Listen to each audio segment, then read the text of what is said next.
నమః శ్రీ మహాగణాధిపతి నమః శ్రీ సరస్వతి నమః భక్తారా వ్యాసప్రోక్త భాగవత మహాపురాణం యథాతథంగా చెప్పుకున్నాం. ప్రతి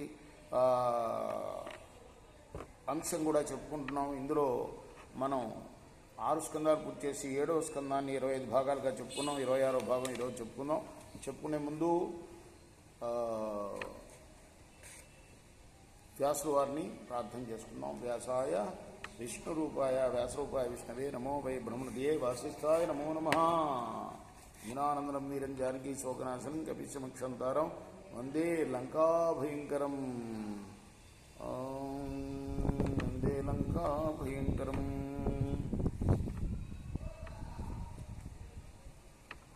సదా నింబవృక్షస్య మూలాధివాసాత్ సుధాశ్రావణం తిక్తమప్యప్రియంతం తరుం కల్పవృక్షాదికం సాధయంతం నమామీశ్వరం సద్గురుం సాయినాథం. వజ్జలు చెప్పనియామతి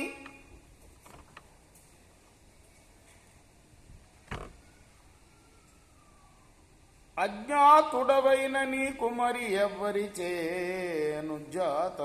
బాలక తజ్జనులను పేరుకొనుము తగన ఆమ్రోలను. హిరణ్యకశిపుడు అంటున్నాడు ప్రహ్లాదుడితోటి,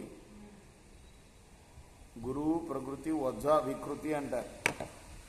గురువుకి అంటే కవిత్వంలో 2 ప్రకృతి వికృతులు 2 కూడాను వికృత రూపం అన్నమాట. గురువుకి వికృత రూపం వజ్జ. వజ్జలు అంటే గురువులు చెప్పని ఈ బుద్ధి నీకు ఎవరిచే చెప్పబడింది, వాళ్ళెవరు నాకు చెప్పు అంటున్నాను అని తండ్రికి ప్రహ్లాదుడి ఇట్లానే అచ్చపు చీకటింబడి గృహవ్రతులై విషయ ప్రవిష్టులై చచ్చుచు పుట్టుచున్ మరల చర్విత చర్వణులైన వారికి చచ్చర పుట్టునే. పరులు చెప్పిననైనని చేర్చనైనా నేమిచ్చిననైన గానలకు నీగిననైన హరిప్రబోధముల్.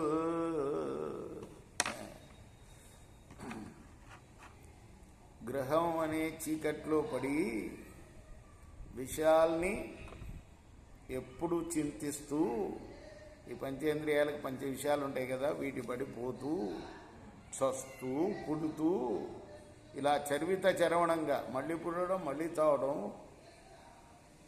అటువంటి వారికి ఎవ్వరు చెప్తే మాత్రం హరిప్రబోధాలు వంటపడతాయా అంటే ఈ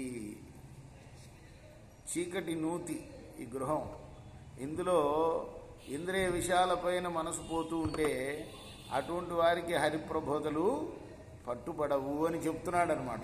కానని వాని నూతగొని కానని వాడు విశిష్ట వస్తువులు కానని భంగి కర్మములు గై కొని కొందరు కర్మబద్ధులై కానరు విష్ణు కొందరట గంతు.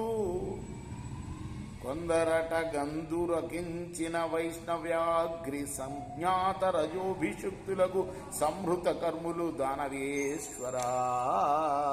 శోధింపంబడి సర్వశాస్త్రములు రక్షోనాథ వెయ్యేటికిన్ గాధల్ మాధవ సేముషీతరిణి సాంగత్యమునుగాక.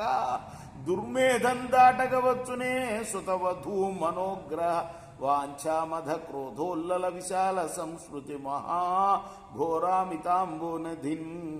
అని పలికిన కొడుకును ధిక్కరించి మక్కువసేక రక్కుసల రేడు తన తొడలపై నుండనేక గొబ్బున దిగద్రొబ్బి అప్పటిదాకా తొళ్ల మీద కూర్చోబెట్టుకున్నట్ట.